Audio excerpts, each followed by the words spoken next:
मरणानंतरही येथे भोगाव्या लागतात यातना। तळा शहरातील सार्वजनिक स्मशानभूमीची दुरावस्था। तळा शहरातील सार्वजनिक स्मशानभूमीची अत्यंत दुरावस्था झाली असून मरणानंतरही या ठिकाणी प्रेताला यातना भोगाव्या लागत असल्याचं चित्र पाहायला मिळत आहे। तळा ग्रामपंचायत असताना उभारण्यात आलेली ही स्मशानभूमी तळा नगरपंचायतीत रूपांतर झाल्यानंतरही त्याच अवस्थेत आहे।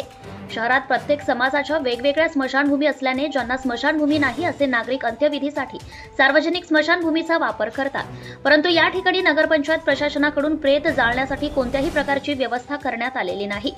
त्यामुळे अचानक एखाद्याचा मृत्यू झाल्यास ते प्रेत जाळण्यासाठी साधन सामग्री उपलब्ध करताना नातेवाईकांची तारांबळ उडते।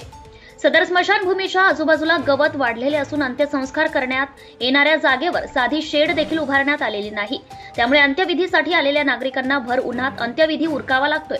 तसेच हीच परिस्थिती पावसाळ्यात राहिली तर भर पावसात अंत्यविधी करणे शक्य होणार नाही। त्यामुळे नगरपंचायत प्रशासनाने सार्वजनिक स्मशानभूमीच्या दुरावस्थेकडे प्राधान्याने लक्ष देऊन सुसज्ज अशी स्मशानभूमी उभारावी अशी मागणी नागरिकांकडून केली जात आहे। Subscribe now and press the bell icon. Never miss an update.